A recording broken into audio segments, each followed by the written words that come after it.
მოკლედ, მე მგონი დღესაც ასე უნდა დავიწყოთ, ხო, ნენე? როგორც იქნა, კარგი ამბავია. მეგობარი აქტი კონგრესმა მიიღო და 359 ხმით გავიდა. ეს წარმოუდგენლად კარგი მაჩვენებელია ამერიკაში, სადაც პოლიტიკას ახასიათებს ძალიან დიდი დაპირისპირება რესპუბლიკელებსა და დემოკრატებს შორის, ამიტომ ხმათა ამ რაოდენობით გასული კანონპროექტი ნიშნავს იმას, რომ სენატში მას უდიდესი ალბათობით არანაირი პრობლემა არ შეექმნება და არანაირი პრობლემა არ შეექმნება არც მაშინ, როდესაც როდესაც მას პრეზიდენტმა ტრამპმა ხელი უნდა მოაწეროს.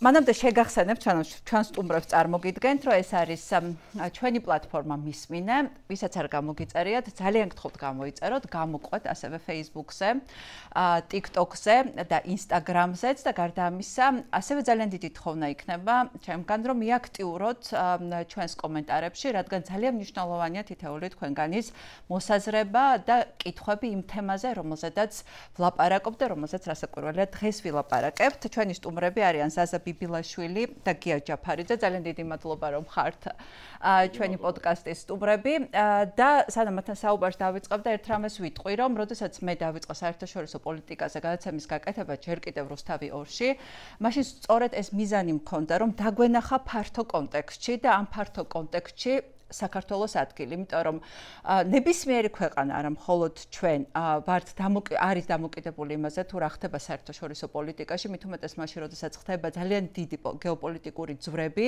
და რასაკვირველია ეს განსაკუთრებით გვეხება ჩვენნაირ პატარა ქვეყანას, რომელიც რაღაცა მტრულ გარემოცვაშია და ჩვენ უნდა ვიცოდეთ იმისათვის, რომ ვიცოდეთ რა მოგველის მომავალში, რა პოლიტიკური ძვრები ხდება ჩვენს გარშემო. და როგორ ყალიბდება ახალი საერთაშორისო ურთიერთობები. ამიტომ ჩვენ ვილაპარაკებთ დღეს რასაკვირველია მეგობარ აქტზე, მაგრამ გარდა ამისა ვილაპარაკებთ იმაზე, თუ რა ხდება ევროპაში და რაც ჩვენთვის უკიდურესად მნიშვნელოვანია, რა ხდება უკრაინისა და ამერიკის ურთიერთობებში, იმიტომ რომ ეს პირდაპირ ჩვენზე ახდენს გავლენას, რა ხდება ამერიკისა და რუსეთის ურთიერთობებში, იმიტომ რომ რასაკვირველია ესეც პირდაპირ ჩვენზე ახდენს გავლენას. მოკლედ, ძალიან დიდი მადლობა ზაზა გია და ჩვენ ვილაპარაკებთ დღეს როგორც საერთაშორისო პოლიტიკაზე, ისე ამ პოლიტიკურ კონტექსტში ჩვენს ქართულ პოლიტიკაზე და იმ გამოწვევებზე, რომელიც დღეს ჩვენ გვაქვს. მოდით დავიწყოთ პირველ რიგში მეგობარი აქტით, რომელიც ძალიან მნიშვნელოვანია. პირველი ემოციურად და მორალურად არის ჩვენთვის ძალიან მნიშვნელოვანი, იმიტომ რომ ამ უკიდურესად ხანგრძლივი და დამღლელი სამოქალაქო პროტესტის პირობებში ჩვენ გვჭირდება მუდმივად რაღაც ხელჩასაჭიდი, ის რაღაც, რაც იმედს მოგცემს და გვაგრძნობინებს, რომ უკან მეგობარი გვყავს, რომელიც მხარს გვიჭერს და ამ ბრძოლაში ჩვენთან ერთად არის და არ ვავიწყდებით და ასეთი არის პირველ რიგში ეს კაცი ჯო ვილსონი, რომელმაც პერსონალურად წარმოუდგენლად დიდი როლი შეასრულა, იმიტომ რომ ეს ძალიან კარგად უნდა გვესმოდეს, რომ საქართველოსნაირი პატარა ქვეყანა არ არის როგორც წესი დღის წესრიგში ისეთი დიდი ქვეყნისთვის, როგორიც არის ამერიკა, მით უმეტეს, როდესაც მთლიანად გადატრიალება მოხდა ამერიკის პოლიტიკის და უამრავი რამე შეიცვალა და აი ამ კაცმა გამოიწვია ის კაცი, პირადად ბიძინა ივანიშვილი, რომელსაც ავაზაკს ეძახის და ძალიან დიდი ხანია შრომობს იმაზე, რომ პასუხი აგებინოს იმისთვის, რაც გაუკეთა საქართველოს ამ რუსმა ოლიგარქმა.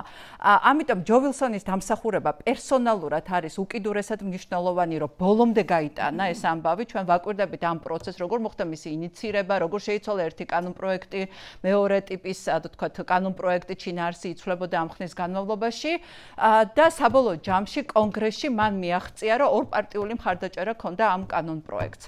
მოდი მოვყვეთ რა არის, რატო უნდა ეს მორალური, ასე ვთქვათ, კმაყოფილება, რაც ძალიან გვჭირდება ასე დროს, კიდევ ერთხელ გავუსვამ ამას ხაზს და მეორე, აი რა არის ეს კანონპროექტი, რატო არის ის საშიში ქართული ოცნებისთვის?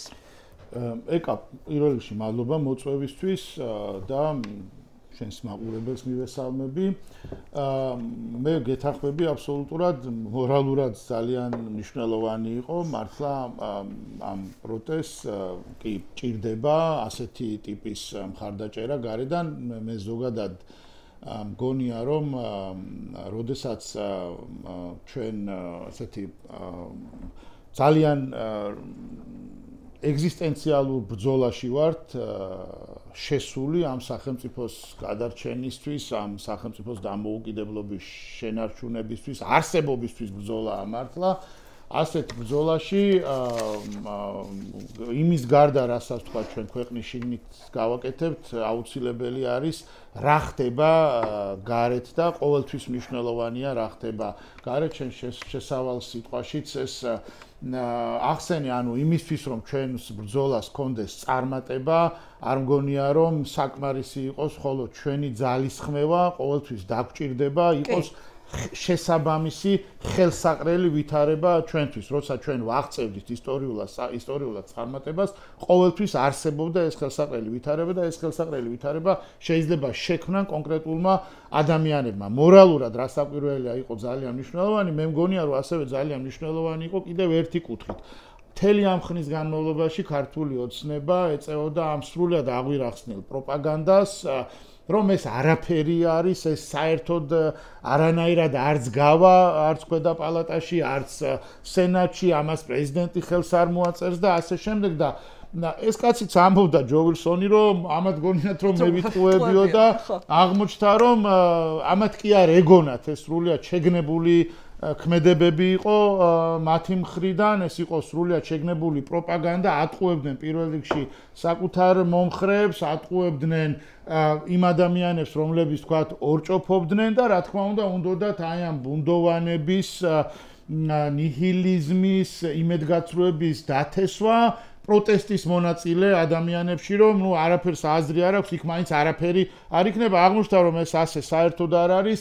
წარმომადგენელთა პალატაში მართლა ძალიან დიდი უმრავლესობით გავიდა ამერიკის შეერთებულ შტატებს საქართველოს მიმართ აქვს ორპარტიული პოლიტიკა და ეს კიდევ ერთხელ დადასტურდა დემოკრატებიც და რესპუბლიკელებიც საქართველოსთან მიმართებაში ხა ოდნავი შეიძლება რაღაცა გადახრა არსებობდეს, მაგრამ სინამდვილეში ღერძი არის ხოდა სხვადასხვა ორპარტიული მხარდაჭერა ძალიან დიდი ხანია აღარაფერს აღარ ქონია. ძალიან დიდი კი, იქ ძალიან დიდი პოლარიზაცია. ამიტომ ამ ფონზე, ამ პოლარიზაციის ფონზე ასეთი ტიპის მხარდაჭერა ნიშნავს, რომ არ არსებობს განსხვავებული აზრი საქართველოს თაობაზე. არ არსებობს განსხვავებული აზრი ქართულ ოცნებასთან და ივანიშვილთან დაკავშირებით. თუ არსებობს და სენატში უფრო დიდი უმრავლესობა მოლოდინია, რომ სენატში უფრო დიდი უმრავლესობა იქნება. შეიძლება 100 სენატორია ვიცით 85-90 შეიძლება ასეთი მხარდაჭერა გქონდეს სენატში მეგობარ აქც, ანუ იქ კიდევ უფრო დიდი უმრავლესობა არის მოსალოდნელი. მაშინ ეკა ისიც უნდა აღვნიშნოთ, ვინ აღმოჩნდა ასე ვთქვათ უმცირესობაში, ვინ მისცა ხმა 42 კაცი. ამ 42-ში ძალიან მნიშვნელოვანია ვინ არის. ამ 42-ში არიან ზუსტად ანუ ქართული ოცნების მხარდამჭერები აღმოჩნდნენ, ეგრეთ წოდებული აი ეს პროგრესული დემოკრატები, აი ყველანაირი პროგრესისტები, ხო, ანუ რაღაცა ასე თქვა აი ვოუქიზმის ისევე როგორც მაგას, ისეთი წარმომადგენლები. ისევე როგორც მაგას ყველაზე უფრო უცნაური წარმომადგენლები. ეხლა მეგობარ აგზეც და ორი სიტყვით რომ ვთქვა, იმიტომ კი არა რომ ანუ ისინი რაღაც ქართული ოცნების მიმართ სენტიმენტებით გამოირჩევიან, უბრალოდ ეს ხალხი ფიქრობს, რომ საქართველოს საერთოდ არ არის მათი ინტერესების სფეროში. თავისი დღის წესრიგი აქვს და ამ დღის წესრიგის გამო ხო, მაგრამ ესე იგი ვინ აღმოჩნდა ისე ქართული ოცნების მოკავშირე, ესე ძალიან საინტერესოა. ეხლა ეს მეგობარი არის ლათინური ნიშნებით აბრევიატურა, რომელიც ქართულად დაახლოებით როგორ შეიძლება ითარგმნოს, ეს არის საქართველოს დამოუკიდებლობის, მედეგობის, ანგარიშვალდებულების მშენებლობის შესაძლებლობათა გაძლიერების და მობილიზების აქტი. ანუ ეს მეგობარი უბრალოდ რაღაცა ქართული სიტყვა მეგობარი კი არ აიღეს. ეს არის ინგლისური სიტყვებისგან გაკეთებული აბრევიატურა, რომელიც ასე ოსტატურად, ასე ლამაზად შემოგთავაზეს ჩვენმა მართლა ნამდვილმა მეგობრებმა.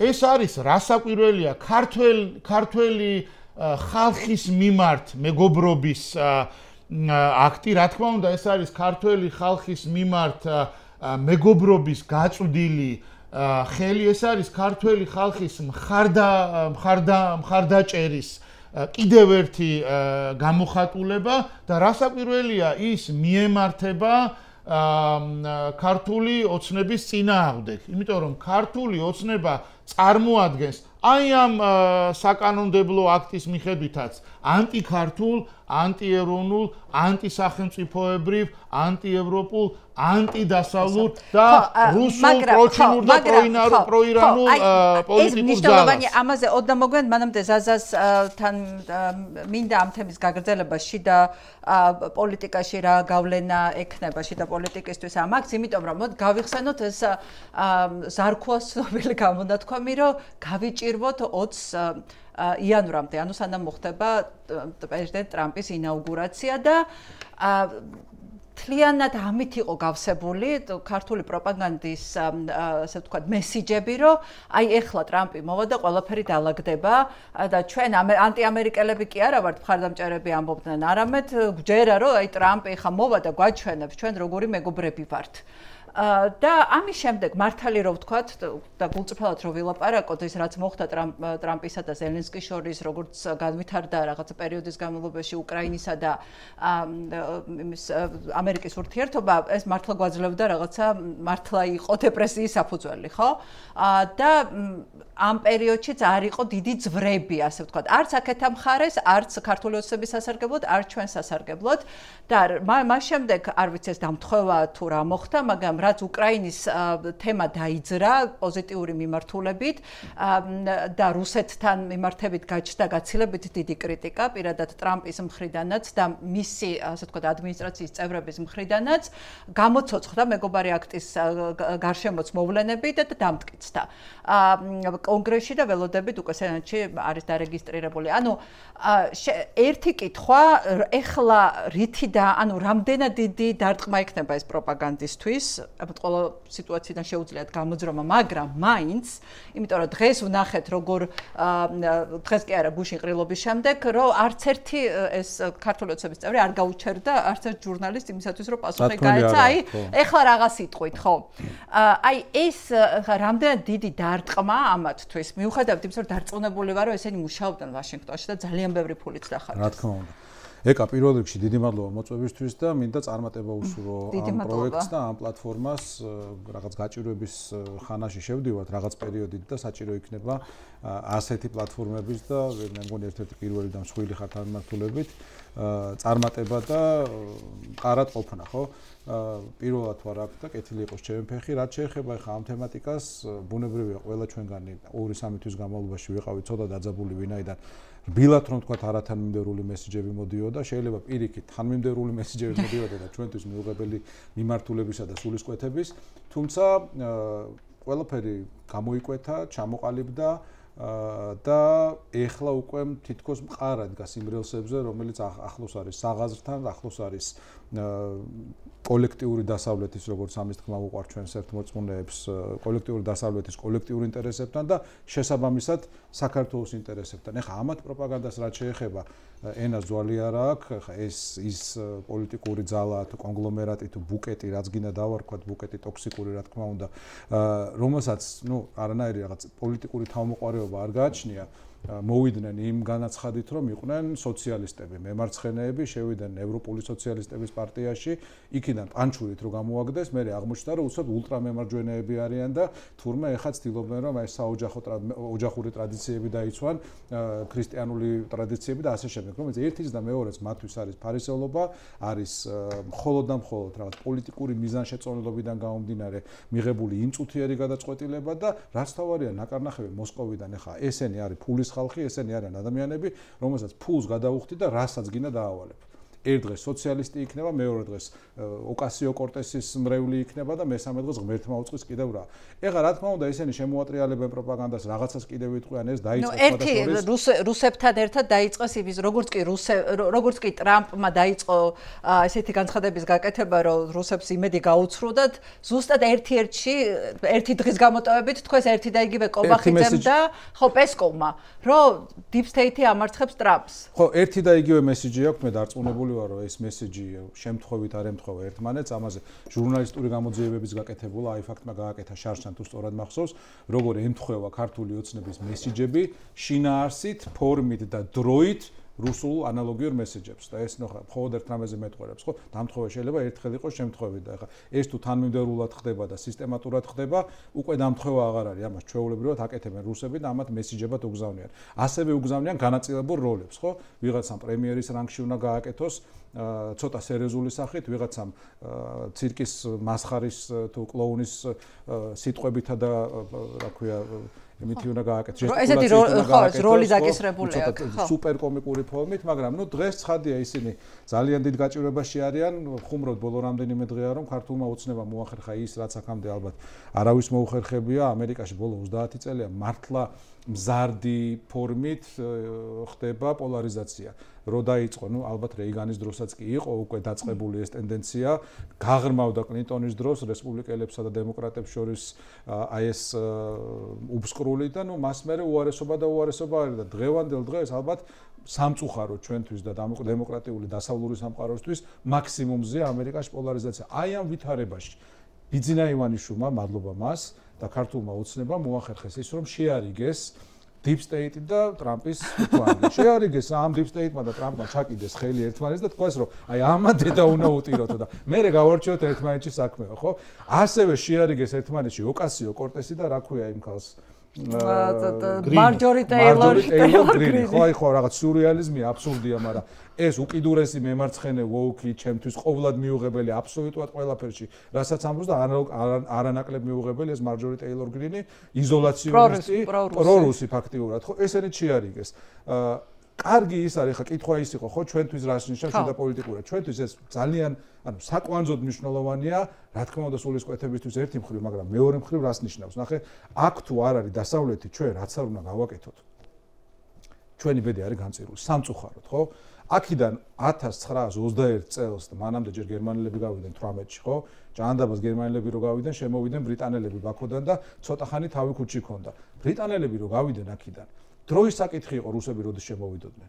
ჩვენ ახლა შეიძლება რა თქმა უნდა შევისწავლოთ პირველი რესპუბლიკის ისტორია, გვექნა რა გვესწავლა და გვეფიქრა რა შეიძლება განსხვავებული გაეკეთებინა ნოე ჟორდანიას, ნოე რამიშვილს, იქ უროტაძეს მოსკოვს და ასე შემდეგ, ხო, მაგრამ სინამდვილეში დიდ სურათში ეს იყო განწირული, ვინაიდან აქედან რო გავიდა დასავლეთი და რო შემოვიდა რუსეთი, უბრალოდ დროის საკითხი იყო, ჩვენ აი შორაპანთან ვიბრძოლებდით ხოლოდ თუ მე კიდე გაიმართებოდა სამტრედიასთანაც და კიდე იმაში რა ქვია, ხო, რაღაც ჯაპანაშიც ვიბრძოლებდით პირობითად, ხო? აი ეს იყო განსხვავება. დღეს თავარი სიგნალი ამ აქტის არის ის, რომ რაც რუსეთს უნდოდა, რომ აი ამ კლოუნებით, ამ მართლა საძაგელი, არაქართული, არაღირსეული, მიუღებელი, ველური საქციელით, რიტორიკით, ძალადობით, არადემოკრატიულობით, აი ამ ყველაფრით დასავლეთი არა მხოლოდ გაეძევებინა, არამედ აი ემოციურად დასავლეთს გული აეცრუებინა აკავრობაზე, ეს აქტი გვეუბნება, რომ ეს არ მოხდება. ამერიკა აქ რჩება და სენატში სხვადასხვა ამ აქტს როგორც ითქვა უკვე სახელით ეცვლება უფრო კონკრეტდება რომ ეს იქნება საქართველოს ირანის შეუცვლად ეს სახელი ეს არის ოფიციალური სახელი ხო ემატება ასე დიამატეს ხო რომ ეს იქნება საქართველოში რუსეთის ჩინეთის და ირანის გავლენების წინააღმდეგ მიმართული აქტი ძალიან კონკრეტული რაღაცაა ხო ეს უკვე რას ნიშნავს ეს უბრალოდ ის კი არა რომ მხოლოდ ქართველებს ვეხმარებით რაც რა თქმა უნდა პირველ რიგში მნიშვნელოვანია არამედ ის რომ მათი ამერიკელების ინტერესია ამაში, რომ აი ამ ტერიტორიაზე, ამ ქვეყანაში, ამ სახელმწიფოში, სადაც ადამიანების 80-90%-ს თავისი თავი ევროპელად მიაჩნია, ევროპის ნაწილად მიაჩნია, დასავლური კულტურული, ცივილიზაციური სამყაროს ნაწილად მიაჩნია, აქ ამ ქვეყანაში ფეხი არ მოიკიდოს ისეთმა ძალებმა, ისეთმა ანტიცივილიზაციურმა ძალებმა, როგორიც არის რუსეთი და, რა ვიცი, ამ შემთხვევაში ირანის რეჟიმი და ირანელ ხარს არ ვერჩით ცხადია, ხო? მაგრამ ირანის რეჟიმი რუსეთის შემთხვევაში მე მგონი გამიჩნდა ძალიან ძნელია ხალხის და ხელისუფლების. მე მგონი უფრო სწორი იქნება თუ ვიტყვით არა ჩვენი ცივილიზაციის, ასე ვთქვათ, ხო? კი ბატონო. ანუ ჩვენ ვეკუთვნით იმ ცივილიზაციას, რომელიც დგას რამდენიმე საღდენზე, ბერძნული დემოკრატია, რომაული სამართალი, ქრისტიანული მორალი. როგორც კი და ეს არის დასავლეთი, როგორც კი დასავლეთის ნაკლებობა ჩნდება აქ ამ სივრცეში, მაშინვე რევიზიონისტული ძალები, რომლითაც ჩვენ გარშემორტყმული ვართ სამწუხაროდ და პირველ რიგში რუსეთი უნდა ვახსენოთ, ცდილობენ რომ ეს ვაკუუმი ამოავსონ. ეს მოხდა ხსენებულ 21 წელსაც და ეს არის მომხდარი თუ გავყვებით ახლა ჩვენს ისტორიასაც 1453 წლის აღმოსავლეთ რომის იმპერიის დაცემაც ჩვენთვის უბედურებას მოასწავებდა და 1466 წლიდან ერთიანი სახელმწიფო უბრალოდ აღარ არსებობს, ვიდრე 1918 წლამდე, ხო? და ნუ მერეც როცა ვაკუუმი გაჩნდა, მხოლოდ არასრული 3 წელი ვიარსებეთ, ხო? და ამ ზუსტად ეგ არის და ზუსტად რაც ამას ვამბობდი მეს რომ ხა ჩვენ აქ რამდენიც არ უნდა ჩვენი ორგანიზებული კოლექტიური ძალისხმევა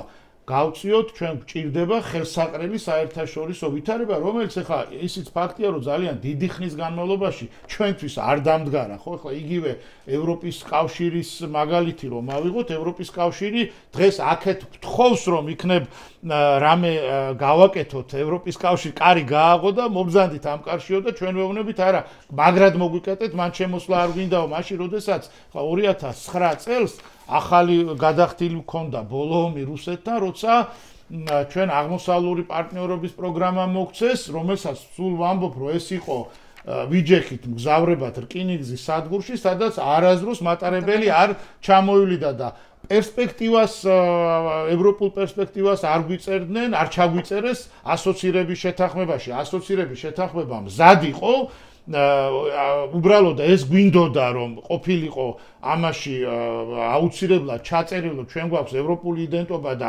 ევროპული პერსპექტივა და ევროპის კავშირი ამაზე უარს ამბობდა ქოცები რომ მოვიდნენ ეგრევე მოაწერეს იმ ტექსტს ხელი რომელიც მათ მზად დახვდათ ჩვენ მოლაპარაკების პროცესში ვიყავით პერსპექტივა იმასაც კი არ გვაძლევდეთ როგორ შეიცვალა ჩვენს გარშემო ვითარება და ახლა ესეც ვთქვათ რა რას გვეუბნება ევროპის კავშირი ხო რასთან გვაქვს ზოგადად საქმე ევროპის კავშირი და ამერიკის შეერთებული შტატები გვეუბნება რომ ვიყოთ სახელმწიფო სადაც იქნება უსაფრთხოება სადაც იქნება ყველანაირი დაცულობა სადაც არ შეგეშინდება რომ ავად გახდე იმიტომ რომ ხელმისაწვდომი იქნება ჯანდაცვა სადაც გეუბნებიან რომ მოდი ნორმალური განათლება გქონდეს ნორმალური ცხოვრება გქონდეს სახლი, გქონდეს მანქანა, შეგეძლოს წელიწადში ერთხელ ნორმალურად დაისვენო, შეგეძლოს შვილები გააგზავნო კარგ სასწავლებელში, რომ კარგი განათლება მიიღონ, ხო?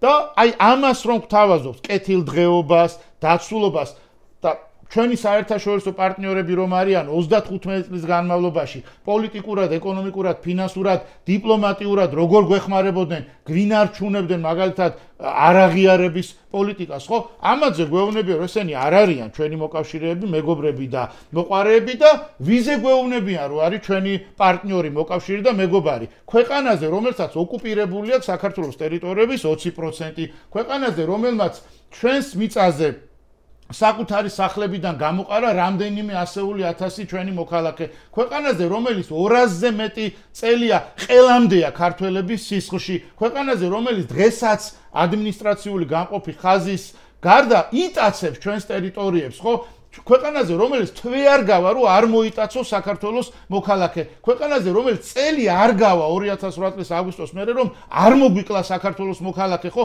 აი ამ ქვეყანაზე გვეუბნებიან რომ ეს არის ჩვენი მოყვარეო ვისგანაც თავს ვიცავთ ვისგანაც ვცდილობთ რომ გავთავისუფლდეთ 200-ზე მეტი წელია ამაზე გვეუბნებიან რომ ეს არის ჩვენი მოკავშირეო არა მხოლოდ ამას გვეუბნებიან საერთოდ ბოლო ხანებში რაც ხდება შეურაცხყოფა გამოწვევა ყველა ჩვენგანისთვის. აი მართლა აპოლიტიკური რო იყო, მართლა რო გინდოდესო წიგნები იკითხო, ფილმებს უყურო, კონცერტებზე იარო, რა ვიცი, სპორტს მისდიო და ასე შემდეგ. აი შემოვა შენთან სახლში, საძინებელში და გამოგიყვანს ისეთ რაღაცა სიტყვის. ხო, აი გეუბნება ყობახიძის პირით, რუსი გეუბნება, რომ 9 აპრილს 1989 წელს თურმე რომელიღაც გაუყოლმა უცხო ძალამ მოაწყო აქ სასაკლაო.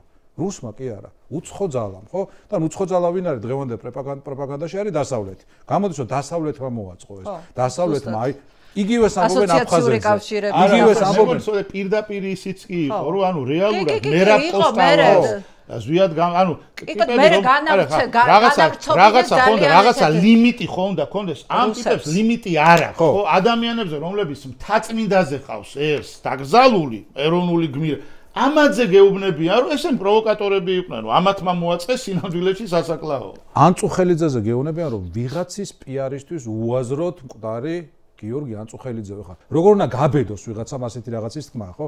ეხლა რაც შეეხება მე მინდა ეხლა ძალიან ეს გასაგებია ყველაფერი აი დასავლეთი რატო უნდივართ ჩვენ რატო გჭირდება ჩვენ დასავლეთი მაგრამ მინდა რომ კიდე კარგად ავხსნათ ამ კუთხით ანუ ჩვენი როლის შესახებ, იმიტომ რომ თუ ქვეყანას და მით უმეტეს პატარა ქვეყანას არ აქვს როლი მოძებნილი თავისთვის, რა როლსაც ის შესთავაზებს დასავლეთ ამერიკა იქნება თუ ევროპა, შეიძლება ერთ სხვა შესთავაზოს, მეორე სხვა ისე ძალიან ძნელი იქნება მისთვის, რომ მუდმივი დაინტერესების რეჟიმში ყავდეს პარტნიორები. ეს ასია, ადამიანურ ურთიერთობებშიც ეს ასია. მაგრამ სანამ ამას გავარჩევთ და ეს სხვათა შორის ძალიან საინტერესო თემაა და მაგალითებსაც მოვიყვანთ, უახლოეს მაგალითებსაც მოვიყვანთ, მანამდე აი ისევ ამ მეგობარ აქც რო დაუბრუნდეთ და სანქციების თემას რო დაუბრუნდეთ. ხო, ერთი თემა ხო იყო ასეთი, რომ როგორ უწევს პროპაგანდის შეცვლა ქართული ოცნების წარმომადგენლებს. ჯერ იყო რომ ამერიკასთან დაკავშირებით რომ 20 იანვრამდე მოვითფინოთ, მერე ტრამპი ებრძვის Deep States და Deep State-მა დაამარცხა ტრამპი, თუ რადგან ეს მეგობარი აქტის მიღება გახდა შესაძლებელი. მეორე იყო რომ სანქციები არ იქნება კახაკალაძის ისა, ცნობილი გამონათქვამი, ცნობილი წინასწარმეტყველება და მეორე ის რომ ვის ეშინია ამათი სანქციების. არა და სანამ ეს ეხლა შალვარამიშვილის პირით თუ უცნობის ესეთი იაფასიანი პროპაგანდისტების პირით იტყოდნენ, მანამდე წუწუნებდნენ სანქციებს. აქეთ ირაკლი რუხაძე ამტკიცებდა რამდენად რთულია ეს სანქციები ადამიანისთვის და მე კახიშვილის ცოტა ხნის წინ, მაგრამ როცა უკვე სანქციების სერიოზული სანქციები ასე ვთქვათ, დამოკლეს מחვილით დაადგათ თავზე, კიდევ უფრო სერიოზული, იმიტომ რომ აქამდე ძალიან სერიოზული სანქციები ამ ქვეყნის მოქალაქეები არ უნდა დაგვავიწყდეს ეს ბანდის მეთაურები არიან ისეთ სიაში, საიდანაც ვერასოდეს ვერ ამოვლენ და არის ფაქტობრივად არიან მთელი ცხოვრების განმავლობაში სტიგმატიზირებულები, ხო? მე არ მეგულება არც ერთი ოცნების მომხრე ან თუმეტეს ჩინოსანი, რომელსაც არაა გააზრებული თუ რა ბრძოლაში არის შესული. მე არ მეგულება ესეთი. და არ მეგულება ადამიანი, რომელშიც ესეთი აქტები, ან ესეთი დემარშები Deep State-ის მხრიდან ან Deep State-ის შემადგენელი ნაწილების მხრიდან სხვა ქვეყნიდან არის მოულოდნელი. როცა ხარ დამოუკიდებელი და სუვერენული, ამას ფასი აქვს. ფასი არ არის დიდი და ჩვენ დარწმუნებული ვიყავით ნაცებო და მათთან დათანაბრებო ლიბერდებილებო, რომ ქართული ხალხი ამ მიზერს, ამ ორ შაულს გადაიხდის. მე ნდეთ მეგობრებო, ვისაც ჩემი და ჩვენ ტელევიზიის ოდნავ ყველაფერი არის კარგად და კარგად იქნება. სანქცია ძალიან საშუალო, ჩვენ არ დაუსანქციებიათ. დაასანქციეს ერთი თუ ორი ადამიანი რეალურად ფინანსურად და გადავაგორეთ ძალიან საშიარო ფინანსური სანქციები და თუ არ გჯერებს საშიარო შეხედეთ რა მოვიდათ რუსებს, რა მოვიდათ იმ ხალხს, ვინც რეალურად დაასანქციეს. ერთია რომ პოლიტიკოსი გაუძლებს სანქციებს, ახლა საჯარო მოხელეებს სანქციებს რო ადებენ, ეს რთული ამბავია. იმ ჩვეულებრივმა ჩინოვნიკმა რა ქნას, გასულ მე არ ვსაუბრობ პოლიტიკოსები, პოლიტიკური თანამდებობა, ვისაც უკავია, ისინი თავის გზას გამონახავენ, მაგრამ მინისტრები, მინისტრის მოადგილეები, მოსამართლეები, ეს ხომ ხვალზე გმად ოჯახებზე იქნება და როდესაც შენ მე წვდომას არ მაძლევ თანხაზე, ესე იგი შენ მე მტოვებ ჯანმრთელობის უზრუნველყოფის გარეშე. მე ვერც წამალს ვიყიდი, ვერც დაზღვევას გადავიხდი სამედიცინოს და ვერც ოპერაციის ფულს გადავიხდი. ანუ გამოდის რომ მე თუ ავათავარ, უნდა მოუკვდე? როდემდე უნდა ვიჯდეთ რომ ხო სანქცია არაფერი არა. არაფერი არა, როგორ არ არის არაფერი არის. მე ნდეთ მეგობრებო, ვისაც ჩემი და ჩვენ ტელევიზიის ოდნავ ყველაფერი არის კარგად და კარგად იქნება. ამათი ამბავი გასაგებია, მაგრამ აი ამათი ამომრჩეველი რას ფიქრობთ, როცა ერთ დღეს ეუბნებიან, რომ ვიზა ლიბერალიზაციას არ დავკარგავთ, მეორე დღეს ეუბნებიან, რომ ვიზა ლიბერალიზაცია ჩვენ არაფრად არ გვიღირს და პატრიოტიზმი გვირჩევნია, ანუ პატრიოტები ვირჩევთ სუვერენიტეტს ვიზა ლიბერალიზაციის საწინააღმდეგოდ. ერთ დღეს ეუბნებიან, რომ ამერიკა ჩვენთან არის და აგერ ტრამპი ჩვენთან არის და მეორე დღეს ეუბნებიან, არა, Deep State-მა გაიმარჯვა და ასე შემდეგ. აი რას ფიქრობს ამომრჩეველი? თუ ქონიათ შეხება ასეთი ტიპის ამომრჩეველი? ძალიან კაი კითხვაა და შევადარებ აი პროპაგანდის მოქმედებას, ცოტა ცხენის გახედნას, ხო? აი ცხენს რო გახედნი, მე ყველაფერს გააკეთებინებ იმას, ხო? ერთხელ უნდა გახედნო იმას, ერთხელ უნდა გადატეხო ფსიქოლოგიურად თუ ემოციურად თუ ფიზიკურად როგორც არის, ხო? ამოსდო ლაგამი და მე იმ ცხენით იჯირითებ, რაღაცეებს გადაახტები და რასაც გინდა იზამ, გინდა ჩორთით და გინდა რაღაცნაირად, ხო? ეხლა ადამიანებს რაღაც იდიოტობას ერთხელ რო დააჯერებ და ამის სანაცვლოდ რაღაცა იმას რა ქვია ხეირს რო ანახებ ის პირველი კომპრომისია მთავარი. ის პირველი კომპრომისია ის გახედნის მომენტი და მე მიდის და მიდის ახლა 3, 4, 5 წლის წინააღმდეგ ვინ წარმოვიდგენდით რომ ის ადამიანები თუნდაც ის ადამიანებიც კი ვინც დღეს არიან მთავრობაში, ეგრეთ წოდებულ მთავრობაში ივანიშვილთან, ხო? ეგრეთ წოდებული საგარეო საქმეთა მინისტრი, ეგრეთ წოდებული იუსტიციის მინისტრი და სხვანი, ხო? ხო ვიცნობდით ამას, ზოგთან ურთიერთობა ჰქონდა, ზოგთან ის იყო, ხო ვერ წარმოვიდგენდით რომ აი ესე ყველანაირ შუბლის ზახს გაიწყვეტდნენ და აი ამაზე მოაწერდნენ ხელს, მაგრამ არსებობს ეთყობა ის რაღაც მომენტი, როდესაც მეფისტოფელთან დეებ ამ ხელშეკრულებას სინდისზე ამბობ უარს და უკვე ხსნილია, ყველაფერს აკეთებ. ეხლა ძალიან მარტივი კითხვა მაქვს, წეგან გიაც საუბრობდა და შენც ამბობდი, აკარო, აი რუსეთთან როგორი ტიპის ურთიერთობა აქვს ამათ, ხო? მარტივი კითხვა მაქვს. მთელი პროპაგანდა აქვს დაწყობილი იმაზე, რომ რუსეთს უნდა ველაპარაკოთ, აბა, ომი გინდა ძმაო და რა მაინტერესებს და რუსეთს თუ უნდა ველაპარაკო? Deep State-ს არ უნდა ველაპარაკო?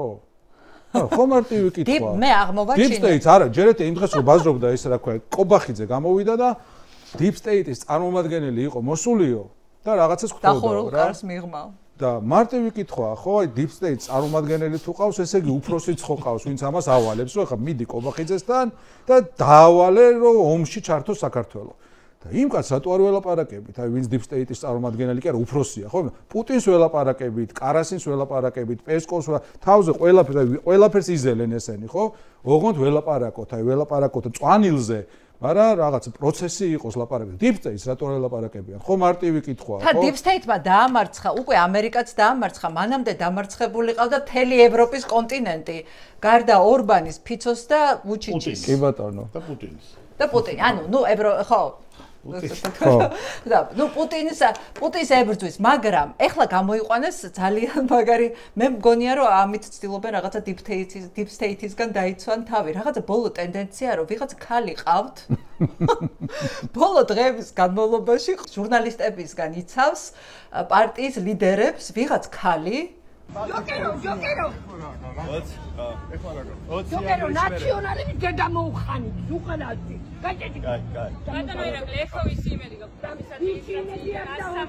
რას ფიქრობთ სანქციებს? რას ხვებით ტრამპთან დავარდით, ვაგდებით ტრამპთან? ხალბატონი რომ დაცვათ ამოიფარეთ, ეს თქვენ არ გეუხერხულებათ? ეს არტაკანი მეცამ. აი, ხალბატონი ზინა დაგელაპარაკებ. ხალბატონი ზინას ნაირი არც ერთი არ ხართ თქვენ. ბატონო ირაკლი, ნერვიულობთ სანქციებზე? ივანიშვილმა დაგამშვიდათ რამით ბატონო ირაკლი?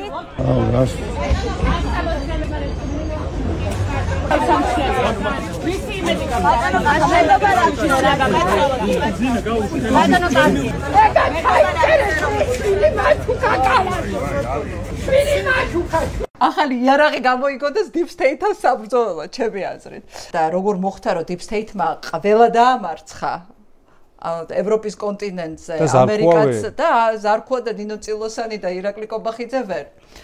სინამდვილეში, მან ხო დღეს Deep State-ს იტყვიან ხვალ გლობალური ომის პარტიაზე კიდე რაღაც ახლა გლობალური ომის პარტია ბოლო პერიოდში ისე ხშირად ერთმა თქვა უკვე კომბინაციას. კი, გლობალური Deep State-იო, ეგეთი ციფრა. აჰა, ესეთი. ხო, იმიტომ რომ ბოლო დროს მიივიწყა გლობალური ომის პარტია. ეს ხო თავიდან ბოლომდე სიცრუე და ტყუილა, ზოგადად რა არის Deep State-ი?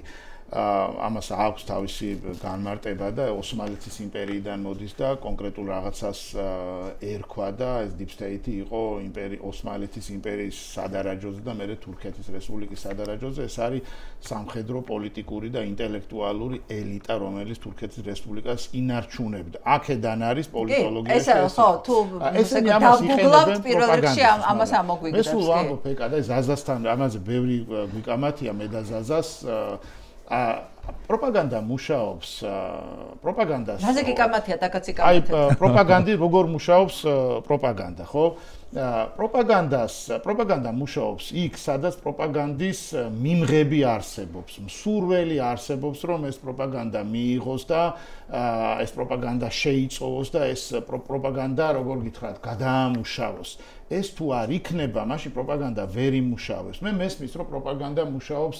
ესეთ უფრო განვითარებულ დემოკრატიებშიც, მაგრამ განვითარებულ დემოკრატიებში საბოლოო ჯამში ჩვენ ხედავთ, რომ მაინც ინსტიტუტები მაინც მუშაობს და ვერ აღწევენ აი თუნდაც ისეთი ყველაზე წარმატებული პოპულისტი ლიდერები ვერ აღწევენ ხოლმე წარმატებს. მესმის რომ იმუშავა გერმანიაში, სადაც აკადემიკოსები და ნობელის პრემიის ლაურეატები და ყველაზე უფრო განსწავლულმა ხალხმა მხარი დაუჭირა ჰიტლერს. კი გვაქვს ეს მაგალითი, მაგრამ მე არ მგონია რომ ეს მაგალითი ჰიტლერის შემდეგ ნუ ეხლა ბევრმა დაუჭირა AfD-საც მხარი და იგივე ამერიკის შეერთებული შტატების შემთხვევაში მე ზაზას ვეთანხმები ამერიკის შეერთებული შტატების შემთხვევაშიც მე არანაირი მე ვერ დავინახე მოულოდნელობა სინამდვილეში ყველაფერი შეიძლება რაღაცნაირად უცნაურ რაღაცას ვამბობდე მაგრამ მაინც ჩემთვის მაინც მოსალოდნელად განვითარდა ყველაფერი რაც განვითარდა იმავე პრეზიდენტ ტრამპთან მიმართებაში. მე რისიც მეშინოდა პრეზიდენტ ტრამპის ადმინისტრაციის პირობებში იყო ის, რომ ჩვენ არ დავრჩენილიყავით მისი ყურადღების მიღმა. მაგალითად, პირველი პრეზიდენტობის ვადაში თითქმის 2 წლის განმავლობაში შეერთებულ შტატებს აქ არ ყავდა ელჩი და ეს იყო, როგორ გითხრათ, კარგი სიგნალი რუსეთისთვის, რომ აქ გაემყარებინა ავტორიტარული რეჟიმი და რუსული გავლენები. მე ამის მეშინოდა, თორემ არც სიმართლე გითხრათ, არც აი ზელენსკი ტრამპის პაექრობა და არც ყველაფერი ის როგორ განვითარდა მოვლენები უკრაინასთან მიმართებაში, ჩემში არ იწვევდა იმ შიშებს, რაც ზოგადად გამოიწვია მესმის საქართველოში მოქალაქეთა უმრავლესობაში. ხო ვნახეთ, რომ ყველაფერი საბოლოო ჯამში მივიდა იმ კალაპოტამდე, რა კალაპოტშიც უნდა მისულიყო ის, რომ უკრაინას სურს ომის გაჩერება, ის, რომ ევროპასაც სურს ომის გაჩერება, ამერიკის შეერთებულ შტატებსაც სურს ომის გაჩერება, ეს ხო ნათელია. ერთადერთი, ვისაც ომი უნდა, ეს არის პუტინი. მარტო პუტინს უნდა ომი და საბოლოო ჯამში ხო მივიდა იქამდე, სადაც მივიდა. ესეთი რყევები ამერიკის შეერთებული შტატების საგარეო პოლიტიკას ახსოვს პირველი მსოფლიო ომის დროს, ახსოვს მეორე მსოფლიო ომის შემდეგ 46 წელს, 47 წელს, 48 წელს, მერეც ახსოვს 70-იან წლებში, ახსოვს მერეც. იგივე თქვა პრეზიდენტ ობამას ადმინისტრაციის პირობებში, ხო, ახლა პრეზიდენტ ობამას ადმინისტრაციამ თუ ჩვენ ქვეყანას ავიღებთ, ხო, შეიძლება იმდენი ზიანი მიაყენა, რამდენიც ახლა მე ბევრ შეიძლება არ მიუყენებია. მაგალითად, ქართული ოცნება არის პრეზიდენტ ობამას გადატვირთვის პოლიტიკის ნაშთი. აი, მე მინდა რომ ეს მომენტი არ ქონდა. არა, დავასრულებ ეკა. ქართული ოცნება გამოიყენებს ნებისმიერ რამეს თავისი პროპაგანდისთვის. გუშინ გეტყოდა რომ იცი რა, აი ტრამპი მოვა ყველაფერი დაალაგდება. შენ თქვი და კი ეგრე იყო და ეს ინფორმაცია არსებობს რომ ძალიან ბევრი მილიონი დახარჯეს რომ ტრამპის ადმინისტრაციამდე მისულიყვნენ, მაგრამ ვერ მივიდნენ. არ გაიღო არც ერთი კარი მათთვის ტრამპის ადმინისტრაციაში. აი დაბალი რანგის ჩინოვნიკებამდეც კი ვერ მივიდნენ. არ მოხდა ასე. დღეს გეუბნებია ვიცი რა, აი deep state ამარცხებს. ამანაც რომ ვერ დაიჭირა თქვენს რომ ესო პრეზიდენტ ბაიდენის ბრალი არისო, რომ როგორმე ისევ შეეზილონ რაღაცა პირმოთნეობის რაღაცა, არ ვიცი, პიკი კი არა, ზენიტში, სადღაც ასტრალში არიან გასული, აღარ იციან, აი ეს ბულგარული თუ არ ვიცი, ჟარგონული, როგორ შეეტენონ ტრამპს, აი ამას ცდილობენ, მაგრამ არ არის იქით ამ ხრიდან, ხო, აღარ არის იქით ამ ხრიდან, არ არის პასუხი. ნახეთ რა ცრუ დილემა, ახალი ცრუ დილემა მოიტანეს. ვიზა ლიბერალიზაცია და სუვერენიტეტი. ანუ რას მეუბნებია, რომ საქართველო უფრო სუვერენული იყო მაშინ, როდესაც არ ქონდა ევროპის კავშირთან უვიზო მიმოსვლა, როცა დენი არ ქონდა, როცა წყალი არ იყო, როცა გაზი არ იყო, როცა ქუჩაში ადამიანები უბრალოდ ხოცავდნენ ერთმანეთს, როცა წარმოუდგენელი კორუფცია იყო. ესე იგი, როცა არა გაქვს კორუფცია, როცა არა გაქვს კრიმინალი, როდესაც ჩვენს პასპორტს პირველად ჩვენს ისტორიაში დაედო ფასი, როდესაც ის მიმზიდველი გახდა, იგივე ვთქვათ, ოკუპირებულ ტერიტორიაზე მაცხოვრებელი ჩვენივე მოქალაქე აფხაზისთვის, როდესაც ის მიმზიდველი გახდა ჩვენ სამეზობლოში ყველა სახელმწიფოს მოქალაქისთვის. ყველას მოუნდა რომ ქონოდა ქართული პასპორტი, რატომ? იმიტომ რომ უვიზოდ მიდის ევროპის კავშირში. როდესაც ჩვენ სინამდვილეში სუვერენიტეტი განვიმტკიცეთ, როცა ასეთი სუვერენული შეიძლება მანამდე არაზროს ყოფილვართ, ეხლა მოიტანეს სრულ დილემა რომ არა მაშინ, როდესაც ჩვენს პასპორტს არანაირი ფასი არ ქონდა, როდესაც საკონსულოებში, რიგებში ვიდექით დღეები, კვირეები, თვეები, მაშინ უფრო სუვერენულები ვიყავითო. აი ნახეთ, სრულ დილემა. მუშაობს მაშინ, ბოდიში ზაზა, მუშაობს მაშინ, როდესაც მიმღებსაც უნდა რომ ეს მოისმინოს. ვინ არის ქართული ოცნების, უბრალოდ რა არის ქართული ოცნების მთავარი მოკავშირე? გაუნათლებლობა და სიღარიბე. მე თუ ღარიბი არა ვარ 50 ლარად ხმას არ გავყიდი. მე თუ გაუნათლებელი არა ვარ, აი ამ სიგიჟეს უბრალოდ არ შევჭამ. აი ამ ტყულს ესე მარტივად ვერ მომატყუებენ. რას გვეუბნებიან ჩვენი პარტნიორები? ვიცხოვრობ კეთილდღეობაში. და თუ კერტირებული არა, რომ მაწყობს ასეთი პროპაგანდა დავიჯერო. ეს სხვა ამბავია, კიდე კორუფციულ სქემაში თუ არიან, ამას ვამბობ. ქართულ ოცნებას მომხრე არ ყავს. ქართულ ოცნებას ყავს ბენეფიციარები, ვინც არიან აი ამ კორუფციულ სქემაში. ესენი ყველანი აი ამ პროპაგანდით ატყუებენ უბედურ ხალხს. მათი ძარცვის ხარჯზე მდიდრდებიან და ინარჩუნებენ ძალაუფლებას, რომ აი ეს სიმდიდრე შეინარჩუნონ. ისევ იმას უბრუნდები. მთავარი მოკავშირეები, გაუნათლებლობა, სიღარიბე, რას გვთავაზობს ევროპის კავშირი? რას გვთავაზობს ხუდება თუ რას გვთავაზობს ევროპის კავშირი? ეხლა ზაზას უნდა ვახადოთ, მაინტერესებს. დავასრულო, ევროპის კავშირი გვთავაზობს კეთილდღეობას. არავინ იქნება ისეთი გაჭირვებული, რომ 50 ლარად ხმა გაყიდოს. ევროპის კავშირი გვთავაზობს რას კიდევ განათლებას, რომ ვერავინ მოგატყუებს ისეთი მარტივი ტყუილებით, რა ტყუილებითაც დღეს ქართული ოცნება ატყუებს ადამიანებს. აქ გავჩერდები, რამდენი ზღინდა ილაპარაკე. არა, მე მაინტერესებს რა შეართავხდები და ზაზას. ხო, არ ვიცი პრინციპში გიამქარო, კამათობ და არ ვიცი, ახლა მე უბრალოდ პროპაგანდაზე. არა, რაზე იცი, აი გაგახსენებ რა. მე სულ გეუბნები რომ და ზაზას სწორად გქონდა, სწორი მიგნება აქვს რომ რაზეც დგას ქართული ოცნება, ეს არის პროპაგანდა, ქართული ოცნების ძალაუფლების 50% არის. ხო, მაგრამ რაღაცა პროპაგანდა როგორ მუშაობს, მე მგონი ამაზე ზაზა მეუბნებოდა რომ პროპაგანდა, ზაზა ამბობს რომ პროპაგანდამ შეიძლება იმუშაოს ისეც განათლებულ საზოგადოებაშიც კი როგორიც იყო მაგალითად გერმანია 30-იან წლებში და მე ვამბობ რომ არა, ეს პროპაგანდა მუშაობს იმ საზოგადოებაში, სადაც არ არის საბაზისო პოლიტიკური განათლება და სადაც არ არის კეთილდღეობის ელემენტარული სტანდარტები. წინა პოლიტიკური მოწყობა. ზაზას ბანაკში ხარ შენ ესე გამოგანო საკამათო თემას არ არის ეს პრინციპში. არა, კამათობთ გულისხმობთ ჩვენ მსჯელობთ, ახლა ჩვენი კამათი სინამდვილეში არასდროს კამათი არა, ჩვენ მსჯელობთ ხოლმე. არა, ჩვენ უფრო ხო, ამ პროპაგანდაზე, ანუ იგივე ქართული ოცნების შემთხვევაში სულ ამბობდით, რომ თუ გახსოვს ქართული ოცნების ხელისუფლების მოსვლიდან პირველი რამდენიმე წელი ამათ ჰქონდათ ერთ-ერთი ყველაზე უფრო წარმატებული პროპაგანდისტული მესიჯი, რომ ქართულ ოცნებას პიარი არ უარგა. ეგ იყო გენიალური მიგნება, ანუ ყველაფერს აფუჭებდნენ, ქურდობდნენ, ყაჩაღობდნენ, ყლელებს ქუჩაში უშვებდნენ, საგარეო კურსს ცვლიდნენ, ჩვენ სპეცრაზმელებს კლაუდენ ან რუსებს გადასცემდნენ ჯარისციას და ასე შემდეგ. და ამბობდნენ, რომ თქვენ უბრალოდ არ იცით რამდენ კარგს ვაკეთებთ, იმიტომ რომ პროპაგანდა არ გვივარგა. 2014-15 წელი იყო აი ერთი ცინიკური პროპაგანდისტული კამპანიის ერთ-ერთი თვალსაჩინო მაგალითი იყო, როდესაც დახატეს რაღაცეები დიდ ბანერებზე, მართლა აი რაღაცეები დახატეს, კაცმა არ იცის რა იყო იქ. მთელი საქართველო აი გზაზე მიდიოდი ავტობანზე და რაღაცა ეხატა და ეწერა ასე შენდება ქვეყანა. აი რა შენდება რა, აი საიდან მოიტანე ხო? და მთელი ის იყო, ხო აი მაგალითად მიშას დროზე ამბობდნენ, რომ ის კაციო და მართალიც იყო, ხო, რაღაც დაუმთავრებელ ობიექტებს ხსნიდა, როგორ არ ხსნიდა, ხო, აი მივარდებოდა და არ არის დამთავრებული, რა მნიშვნელობა აქვს და გახსნიდა, გაჭრიდა ლენს, გამართავდნენ რაღაც პრესკონფერენციას და ასე შემდეგ. ეხლა ქართული ოცნება რას აკეთებს? 12-13 წელია დაუმთავრებელ ობიექტებს კი არა, დაპირებებს ხსნიან. დახატავენ რაღაცას, გააკეთებენ სიუჟეტს, ჯერ იმედზე, მერე სადღაც, მერე ვიღაც ექსპერტს კითხავენ და კამპანიას აწარმოებენ იმაზე, რაც არ არსებობს. აი მაგალითად, თბილისის იპოდრომი ბიძინა ივანიშვილმა ქართული ოცნების პროპაგანდას რო შევხედოთ, 4ჯერ გადასცა ქალაქს.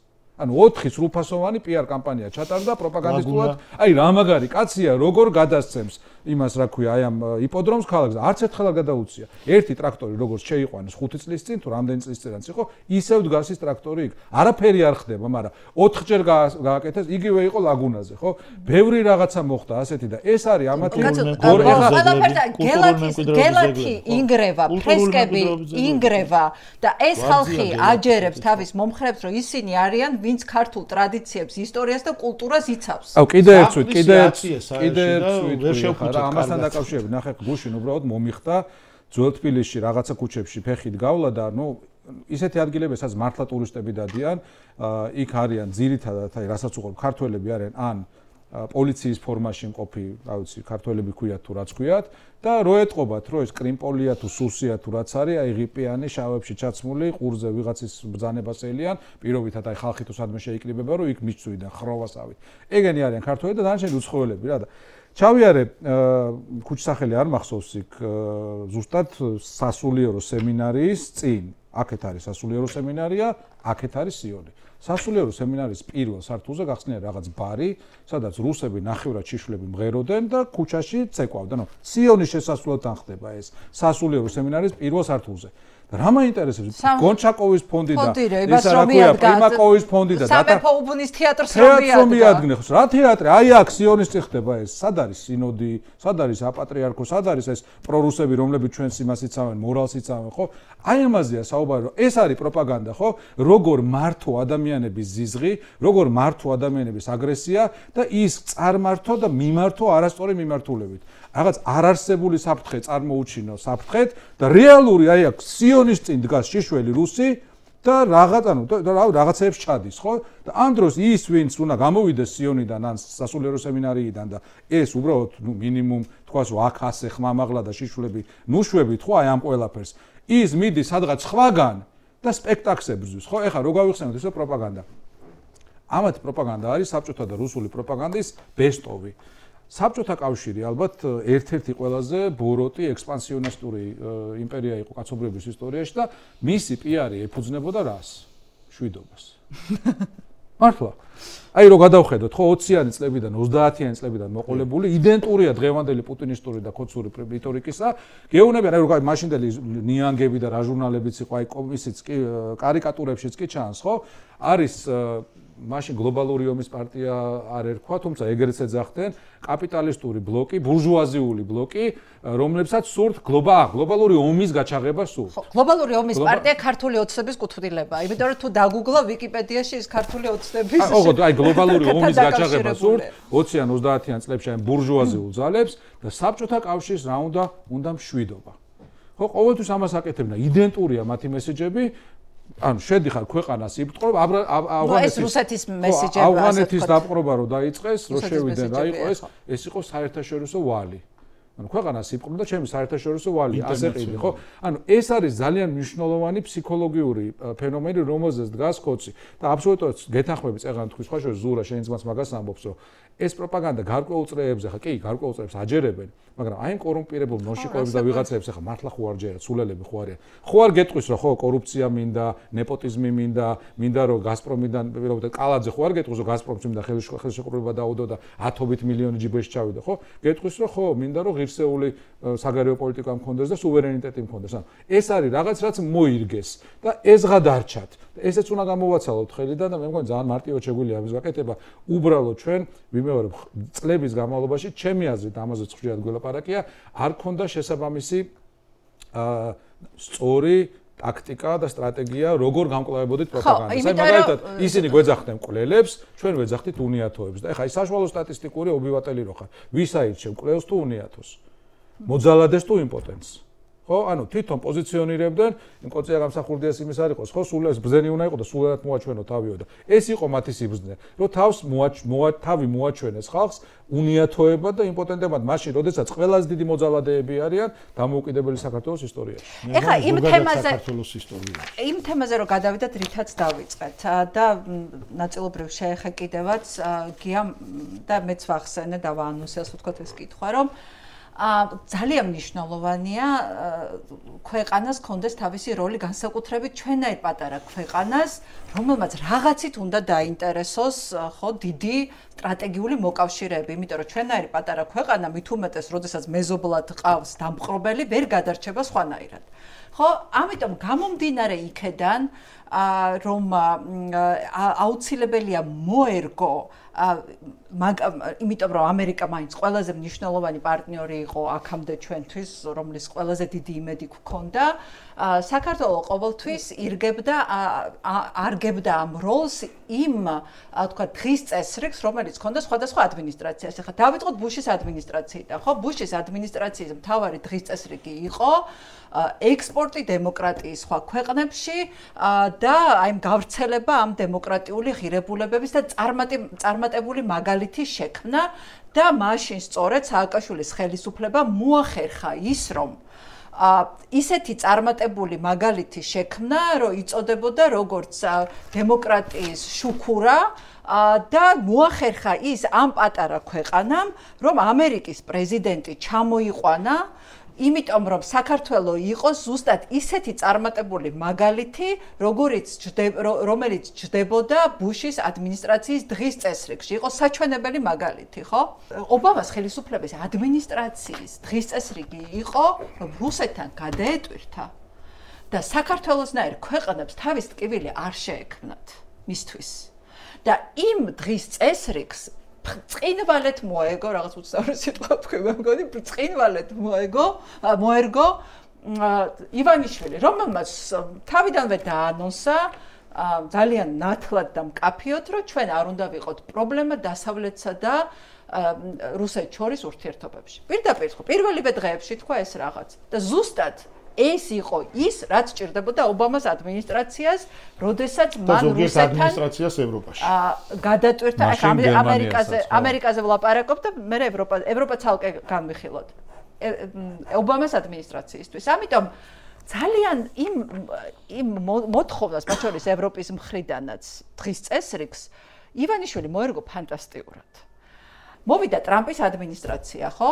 და ტრამპის ადმინისტრაციას არც ბუშის დღის წესრიგი აქვს, არც ობამას დღის წესრიგი არ აქვს და არც ბაიდენის დღის წესრიგი არ აქვს. მას აქვს თავისი დღის წესრიგი და ისევ ვამბობ, მე მგონია რომ ეს ამ კაცის პირადი დამსახურება, როგორ მიაწოდა საქართველოს თემა ტრამპს.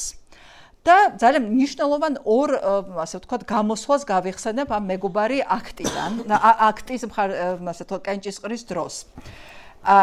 ერთი არის ეს ბრაიან მასტი, რომელიც არის საგარეო ურთიერთობათა კომიტეტის თავმჯდომარე და მან ესეთი რაღაცა თქვა, აშკარა ისარგებელი, რომელიც პროდასავლურ დემოკრატიულ საქართველოს შეუძლია შემოგთავაზოს შავ ზღვაზე საქართველოს სტრატეგიული მდებარეობა მას ცენტრალურ აზიაში შუა დერეფნის გავლით ვაჭრობისთვის მნიშვნელოვან ქვეყანად აქცევს და შეიძლება დააბალანსოს რეგიონში ირანისა და რუსეთის გავლენა. ახლა ჯო ვილსონი რას ამბობს? ივანიშვილი ბლოკავს ამერიკას შუა დერეფნიდან და უწყვეტს კრიტიკულად მნიშვნელოვან მინერალებზე წვდომას ცენტრალურ აზიაში, რომლის შემადგენელ ქვეყნებსაც ასევე სურთ იყვნენ ამერიკისა და დასავლური ცივილიზაციის მეგობრები.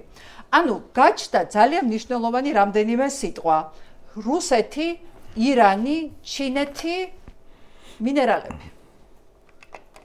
და ანუ ამ соусით ანუ ასეთი როლი მოგვარგეს მათ და ეს როლი უნდა მოვირგოთ ბოლომდე, იმიტომ რომ ჩვენ უნდა მოვახდინოთ ჩვენი როლის ადაპტაცია იმასთან, რაზეც არის მოთხოვნილი, რაზეც არის დაკვეთა, ხო? ეს ეხა რამდენად აი შუა დერეფანი და ასევე შავ ზღვაზე ამერიკის ინტერესები. ეგ აბსოლუტურად გეთანხმები ყველა ნაწილში, პირველი რომ რა თქმა უნდა ჩვენ არ ვირჩევთ ამერიკის შეერთებული შტატების ადმინისტრაციას, ირჩევენ ამერიკის შეერთებული შტატების მოქალაქეები და მით უმეტეს ახლა პრეზიდენტ ტრამპის ადმინისტრაციის პირობებში მე მქონდა განცდა რომ ის შეიძლებოდა ყოფილიყო ჩვენთვის უფრო უკეთესი ვიდრე იყო წინა ადმინისტრაცია და ამაზე მე მაქვს რაღაცა გარკვეული ჩემი არგუმენტები, მაგრამ რაც შეეხება ახლა გეოპოლიტიკურ ნიშას, კი მე მგონია რომ ყველა სახელმწიფოს სჭირდება რომ იპოვოს რაღაცა თავისი გეოპოლიტიკური ნიშა. ამ გეოპოლიტიკურ ნიშასთან დაკავშირებით მე ვფიქრობ რომ ჩვენ პრინციპში იმის დაბრუნება გვჭირდება, რაც ყოველთვის გვქონდა და რისი გაქრობაც გადაწყვიტა ქართულმა ოცნებამ. ჩვენ თუ გადავხედავთ სოფლიოს ისტორიას, ჩვენ ვართ იმ რეგიონში, სადაც მე-15 საუკუნის შუა პერიოდამდე იყო გეოპოლიტიკური ცენტრი ალბათ მთელი სამყაროში. ყველა დიდი რელიგია, უდიდესი რელიგიები აქ ამ რეგიონშია დაბადებული, შეგვიძლია ამ რეგიონს უწოდოთ ფართო მედიტერანი, ან შეგვიძლია უწოდოთ მეგა შავი ზღვა, დიდი შავი ზღვის რეგიონი ამ რეგიონში ჩვენ მქონდა როლი და ეს ამ როლით ჩვენ ვიყავით წარმოდგენილი ზოგადად სოფლიოში. რა იყო ეს როლი? ჩვენ ვაკავშირებდით ერთმანეთს კონტინენტებს, ვაკავშირებდით ერთმანეთს ცივილიზაციებს, ვაკავშირებდით ერთმანეთს დასავლეთს და აღმოსავლეთს, ჩრდილოეთს და სამხრეთს. ამ გეოპოლიტიკური ცენტრის ცვლილება ხდება მე-15 საუკუნეში, როცა კონსტანტინოპოლი დაეცემა, შავი ზღვა ჩაიკეტება და წარმოიდგინეთ დასავლეთიდან მოსული ვაჭრები და აღმოსავლეთიდან მოსული ვაჭრები ერთმანეთს ვერ ხვდებიან. ის პორტები, რომელიც 26 საუკუნის წინ ბერძნებმა მთელ შავ ზღვაზე დაარსეს, გახდა უფუნქციო, იქ არ ხდება ეს აღებმიცემობა, ეს ვაჭრობა წყდება და საქართველოს მიმართ ინტერესი იკლებს, განსაკუთრებით მას შემდეგ, რაც კონსტანტინოპოლის დაცემიდან რამდენიმე ათეულ წელიწადში დასავლეთმა აღმოაჩინა ეგრეთ წოდებული ახალი სამყარო. კოლუმბუსი, ვაშკო და გამა, მაგელანი ინდოეთამდე მივიდნენ ზღვით და აი ამ გეოპოლიტიკურმა ცენტრმა გადაინაცვლა ატლანტიკის ოკეანეში. ჩვენ ამ ჩვენი გეოპოლიტიკური ნიშის დაბრუნებას ვიწყებთ მას შემდეგ, რაც პირველი მსვლელობა გვაქვს პირველი მსოფლიო ომის შემდეგ, როცა ჩვენს გარშემო დიდი იმპერიები დაიშალა, რუსეთის იმპერია და ოსმალეთის იმპერია, ასევე ავსტრია-უნგრეთის იმპერია, მაგრამ ამან არ გასტანა დიდი ხანი. მე ვართ ამ 70 წლიან წარმოუდგენელ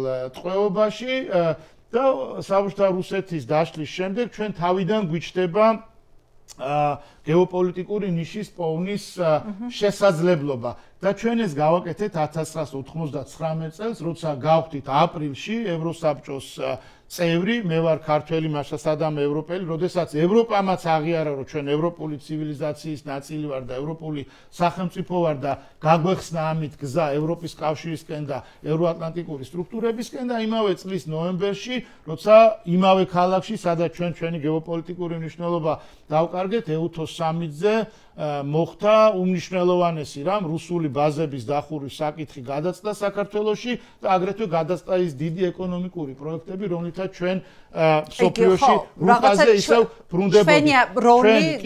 ამას მერე მოყვა უკვე ჩვენი მხრიდან დაკარგული დროის აღდგენის მცდელობა, რაც აკეთებდა პრეზიდენტი სააკაშვილი, იმიტომ რომ ჩვენ დავკარგეთ დიდი დრო, მაშინ როდესაც იგივე ბალტიის ქვეყნები გაცილებით ჩვენზე წინ წავიდნენ ერთნაირი სასტარტო პოზიციებიდან, ისინი უკვე იყვნენ ევროპის კავშირის და ნატოს წევრები. პრეზიდენტი სააკაშვილი შეეცადა, რომ ჩვენივე გაფანტული დრო როგორმე უკან დაგვებრუნებინა, მაგრამ არ ვიცი რამდენ ერთხელაც გავიხსენეს და ახლაც მინდა გავიხსენოთ ჩემი ასეთი არ ვიცი რამდენად მართალია თუ არ არის მართალი, მაგრამ კისინჯერს მიაწერენ იმას, რომ თითქოს ის სააკაშვილზე ამბობდა, რომ მოდისო რაღაც ვიღაცა ტიპი, რომელიც დიდ ბიჭებთან შემოდისო ოთახშიო, რომლებიც მაგიდასთანოს ხედანო და ცდილობს რომ პოკერი თვითონაც ითამაშოსო. ხო, იმიტომ რომ ეს არის ზუსტად, ანუ ის რაც ქონდა სააკაშვილს, ეს იყო გადარჩენის ინსტინქტი, როგორ გადაარჩინო ქვეყანა, ამოიყვანო რაღაცა აბსოლუტურად მივიწყებული ჭაობიდან, გახადო ის რაღაცა მოციმციმე წერტილი, რომელსაც ყველა ხედავს და ყველა სჭირდება. მე გეტყვი რომ დიდი ბიჭი იყო ის თვითონაც, იყო რა არის, დიდი ბიჭი იყო იმ შემთხვევაში, რა შემთხვევაშიც ის შედიოდა და არა, იმიტომ რომ ნუ ახლა ამ შემთხვევაში დიდი ქვეყნების ლიდერები არიან. სააკაშვილზე ვიტყვი რა, იმიტომ რომ სააკაშვილის შეფასებისას მნიშვნელოვანია ხა რაც ახსენე ქართული გადმოსახედიდან, ხო, საუკუნეების განმავლობაში ამბიციური ქართველი რო იბადებოდა, გამოდიოდა რაღაც ასპარეზზე, ხდებოდა რომ არ ყოფნის რა ეს საქართველოს მასშტაბი, ზოგი მიდიოდა ირანში, ზოგი მიდიოდა ოსმალეთში, ზოგი მიდიოდა რუსეთში, როგორც სტალინი, როგორც შევარდნაძე და სხვა, ხო? გენერლებიც მათ შორის ახლა. იქ ხდებოდა დიდი კაცი და ჩვენ ქართველობას რო ვიხარ, უნდა ვთქვათ რომ ის იცი და ის სინამდვილეში ქართველი იყო და ხა არ მახსენდება ბოლო ასწლეულებში ადამიანი, რომელმაც სოფლიო სახელი მოიხოჭა საქართველოთი. ქართველი, რომელმაც საქართველოთი შეძლო აი ამ თუნდაც აი იმ დიდ ბიჭებთან შესვლა და პოკერის თამაშის ცდელობა, ხო? ეს დასაფასებელია და ეხა ეს მისი პირადი მიღწევა ხო არ არის მარტო. ანუ საქართველოს შეძლო ამითი იმ პოკერის მაგიდასთან დაჯდომა. იმის გარეშე რომ ეთქვა რა წენ ივანიშვილმა განაცხადივე გააკეთა, ხო? ჩვენ პატარა სოფელი ვართ და ჩვენი ადგილი უნდა ვიცოდეთო. ეს თქვა ივანიშვილმა და ყველაფერს ასე აკეთებს, რომ საქართველოს იყოს აი ჩაკეტილი, იზოლირებული, იგივე ვიზებზე რა თქვა, ვიზების მენტალობა მისი საიდან იხსნება, ხო? კაცმა თქვა ერთ-ერთ ინტერვიუში, რომ რო გაიხსნა საზღვრები, მერე გაუბედურდა ხალხიო. არანაკლებ დიდი უბედურება იყო ჩვენთვის, რომ გაიხსნა საზღვრები.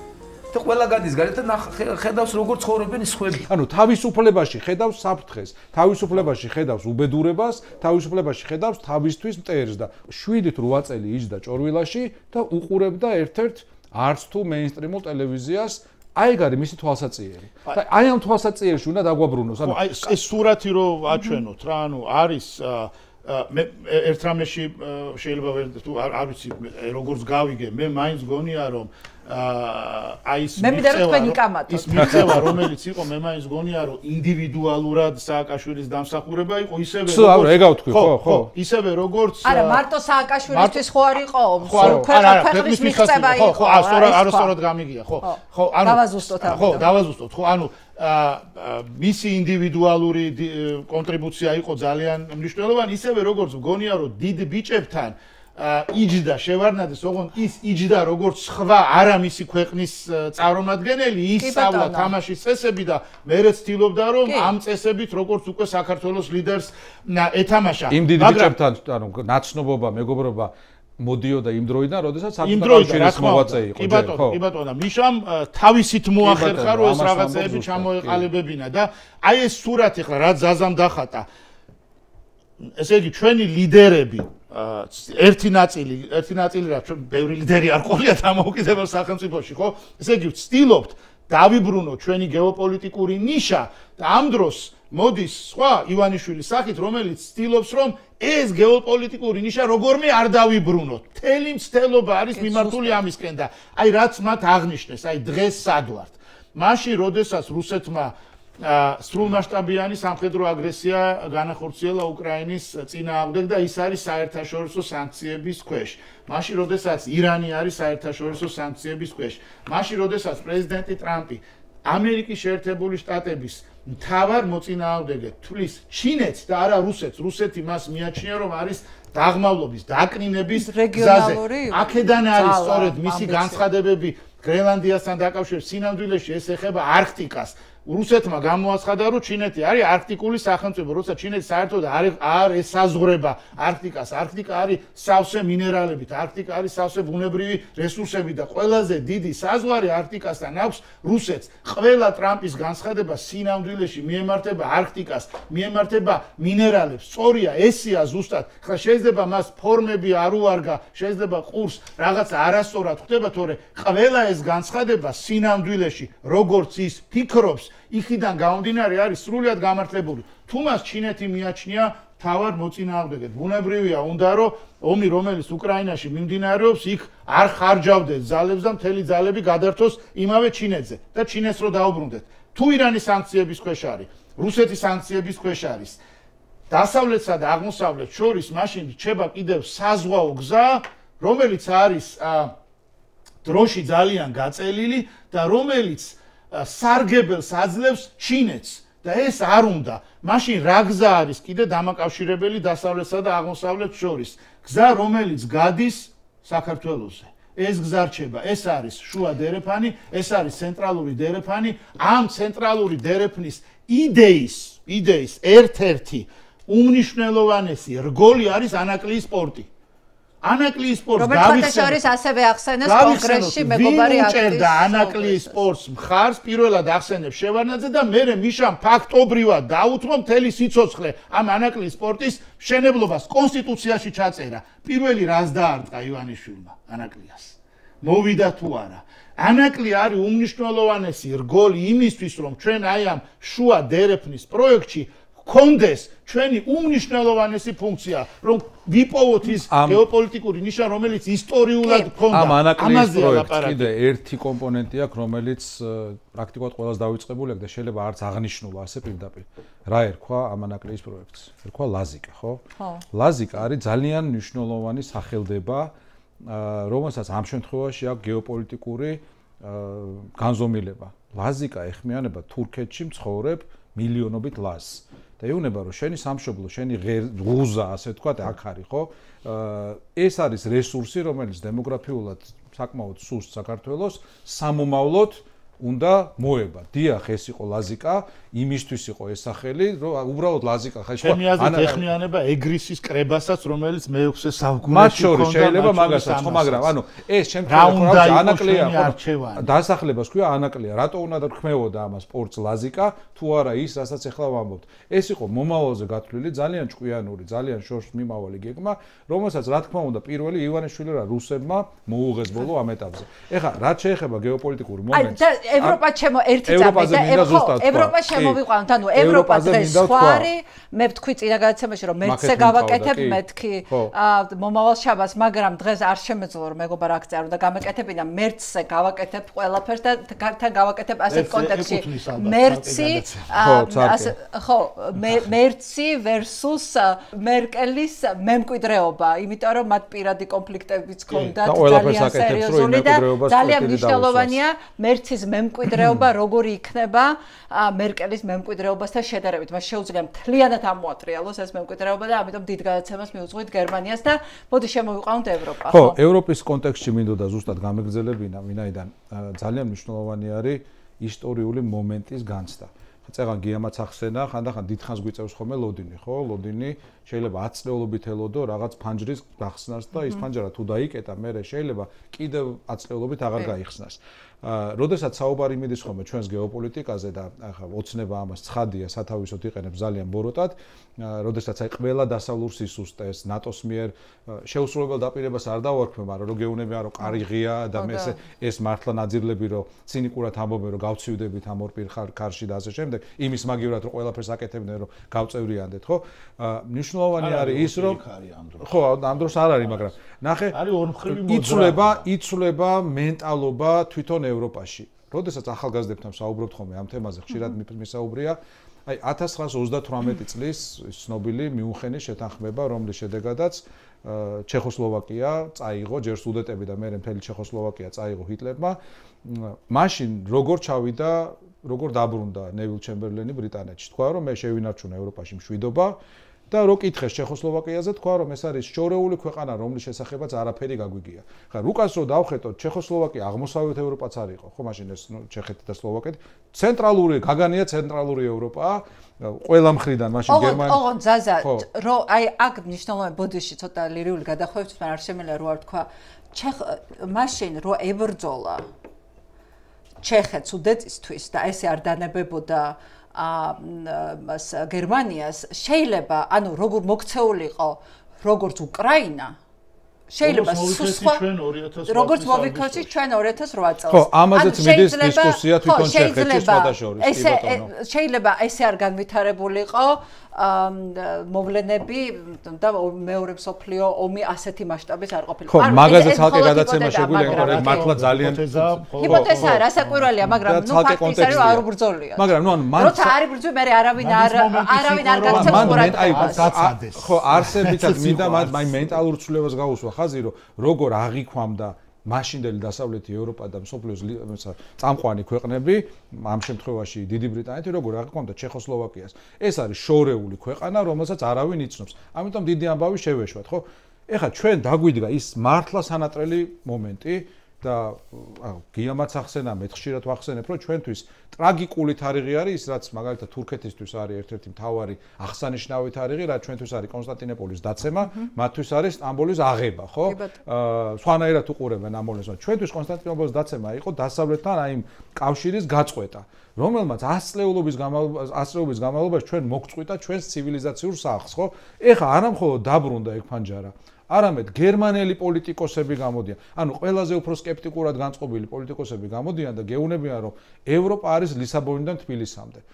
ამის წარმოდგენა 10, 15, 20 წლის წინ შეუძლებელი იყო, ალბათ გიჟად ჩაქვდნენ, რომ გეთქვა, რომ აი გამოვა ევროკომისიის პრეზიდენტი და იტყვის, რომ ლისაბონიდან თბილისამდე ევროპაა და მეორე გერმანელი გამოვა და იტყვის, რომ ევროპის დედაქალაქი არის თბილისი. ეს რეალობა გვიდგას დღეს ჩვენ და ამისი აი ამ ფანჯრის გამოუყენებლობა არის ისტორიული დანაშაულია. ეს ღალატთა ღალატია. ეს არ არის უბრალოდ რაღაც პოლიტიკური კორუფციის გულისთვის, ვიღაც ზარქუების და წილოსანების მიერ არასწორი გადაწყვეტილებები. ეს არის აი თაობების ღალატია. ეს ჩვენ თუ ვერ გამოვიყენებთ, მართლა აწლეულობის შეიძლება ევროკავშირის ელჩმა დღესაც თქვა რომ თუ გაფართოების ამ ციკლმა ჩაიარა უთქვენოთ მე შეიძლება საერთოდ შეიცვალოს კონტექსტი და რუკას რო დავხედოთ კიდევ ერთხელ, ხო, რუსეთს რა უნდა? რუსეთს უნდა მინიმუმ რო ის 5 რეგიონი ყირიმის ჩათვლით შეინარჩუნოს და რო დავხედოთ ამ ვითარებაში რუკას, ესე იგი დასავლეთს ეუნებიან, აი დაუდებენ, ხო, ეტყვა აი შეხედეს მაო, აი შავ ზღვაზე აქ ჩამოუსვათ ხაზი. და საქართველოს იქით არის. ეტყვიან რომ აი ამას გაანებენ რა თავი. ის 3+3 ფორმატიც ამოიქოქება და შევლენ რაღაც ეტაპზე თუ ესენი დარჩნენ. ამორიცხულია რო არ შევიდნენ.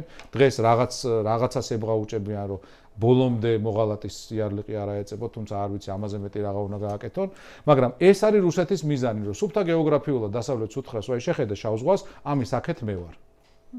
და თუ მათ შეძლეს რომ უკრაინაში ეს 4 რეგიონი და პლუს ყირიმი დაიტოვეს, მაშინ ძალიან მაღალი ალბათობა იქნება იმისა, რომ ჩვენ რაც არ უნდა გავაკეთოთ და რაც არ უნდა მეგობარი აქტი იყოს, ხანგრძლივი დროით შეჩერდეს საქართველოს სვლა დასავლეთისკენ. არ ვიცი ეს რამდენი ხანი იქნება, იმედი მაქვს რომ ეს პესიმისტური პროგნოზი არ გამართლდება, მაგრამ ეს არის ჩვენი მტრის მიზანი, რომლის საცეცი საქართველოში არის ივანიშვილის რეჟიმი. მე მგონი არ გამართლდება და რატომ მგონი არ გამართლდება, მაგაზე ვეღარ პროგნოზი არა, ისა ვერსია ხო. ეკამ ახსენა. მინდა მიყვარს მე ოპტიმისტი ხალხი. რუსეთის სრულმასშტაბიანმა აგრესიამ რა დაანახა დასავლეთს, განსაკუთრებით ევროპის კავშირს, რომ არ არსებობს ევროპის კონტინენტის უსაფრთხოება შავი ზღვის უსაფრთხოების გარეშე. და არ არსებობს შავი ზღვის უსაფრთხოება საქართველოს გარეშე. აი, რომ კითხულობდი ეკა, რატომ უნდა აინტერესებდეს სიტყვაზე და ახლა ჩვენ რო გვაინტერესებს, გასაგებია, ჩვენ გვაინტერესებს, იმიტომ რომ გვინდა უსაფრთხოება, გვინდა კეთილდღეობა, გვინდა დაცულობა. დასავლეთს რა ინტერესი შეიძლება გქონდეს საქართველოში? ერთი რომ აი ცენტრალური დერეფანი და მეორე მასაც უსაფრთხოების თემა, რომ შავი ზღვის უსაფრთხოება ისეთივე მნიშვნელოვანია მისი უსაფრთხოებისთვის, როგორც მაგალითად ბალტიის ზღვის უსაფრთხოება, რომელიც ფაქტობრივად ნატოს ტბად იქცა შვედეთის და ფინეთის ნატოში გაწევრიანების შემდეგ. შავი ზღვის უსაფრთხოების გარეშე ევროპული უსაფრთხოება არ არსებობს და არ არსებობს შავი ზღვის უსაფრთხოება საქართველოს გარეშე. აი ეს თუნდაც ბევრი სხვა რაღაცაც არის, ვეღარ მოვასწრებ დღესაობას. ყველაზე მთავარი შეიძლება ის არის, რომ იდენტობრივი თანხwebdriver. ჩვენ ზუსტად იმ ღირებულებების გამზიარებელი და მატარებელი ხალხი ვართ, რაზეც დგას დასავლური ცივილიზაცია. შენ თუ არ ხარ დასავლეთი, რატომ უნდა აინტერესებდე დასავლეთი?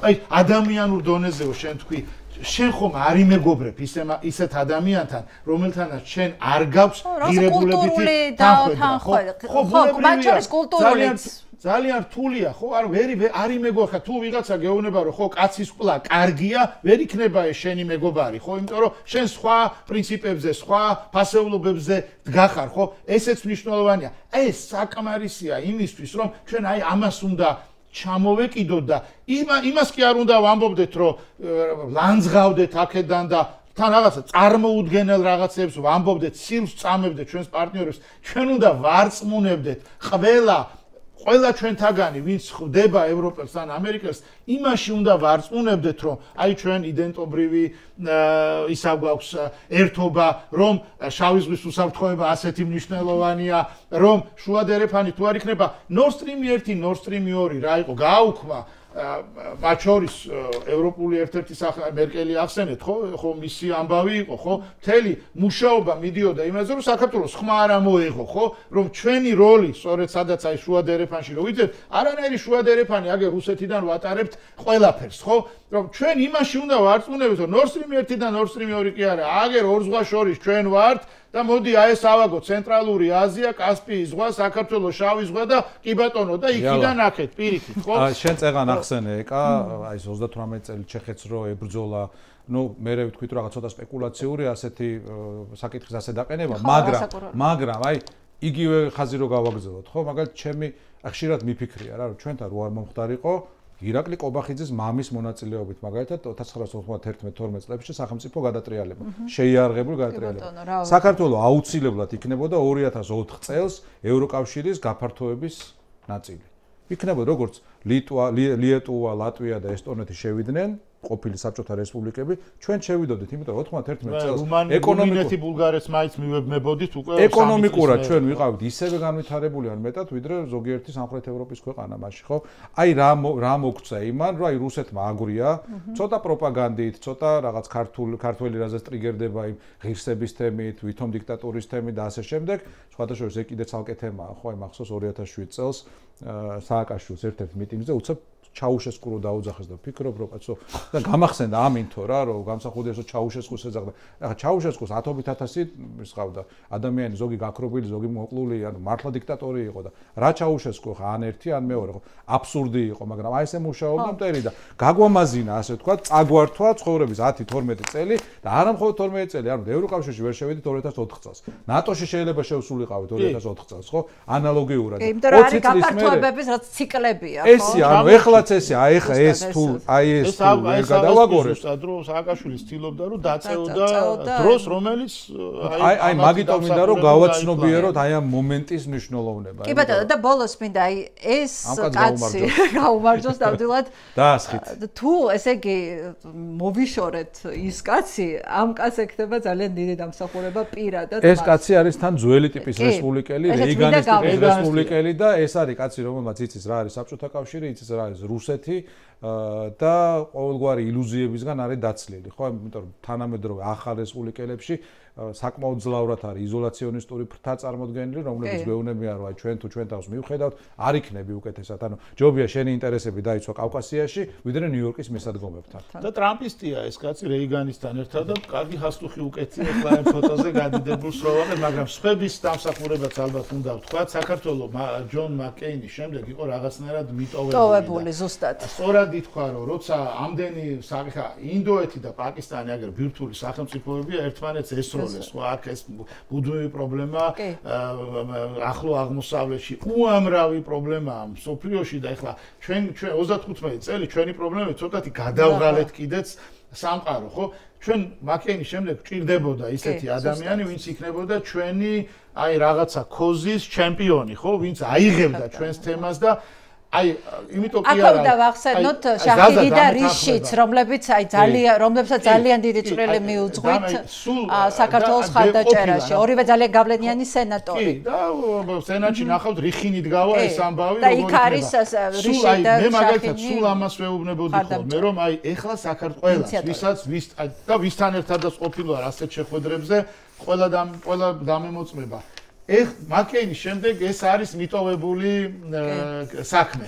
მოკიდე ხელი და შენ იყავი ჩემპიონი ამ საქმის. რაც შენს პირად ამბებსაც შენს პირად პოზიცირებასაც გააძლიერებს ამერიკის საკანონმდებლო ორგანოში. აი ჩვენ უცებ მოულოდნელად აღმოგვაჩნდა ასეთი ადამიანი, რომელიც ხო, აი ხო ძალიან ის იყო, ხო ეხლა როგორ მართლა ძალიან რთული ეს რასაც ტვიტავდა და რასაც თორე ისეთი დასაჯერებელი იყო, რომ მოიცა როგორ აი რამდენს უკითხავს რუსთაველის გამზე, როგორ არის ეს კაცი ასეთი დარწმუნებული, ეს რაღაცა ძალიან ის ამ დროს თქვა მარკაცო არ ჯერათო და გამადგონია თვითმოებიო და ხო შეასრულა თუ ხუმრობო ამას გონიათ ხუმრობ არ არის ამერიკის შეერთებული შტატები არ არის ქართული ოცნება ჩვენ როგორი სტანდარტი შემოგვიტანეს იცით ქართული ოცნების სტანდარტით გვაზომინებ ქართული ოცნების სტანდარტი არის მის ყველაფრის მიღმა მის ფსკერის მიღმა ეს არ არის საერთოდ სტანდარტი იქ რასაც იტყვიან იმ სიტყვებზე პასუხისმგებლები არიან და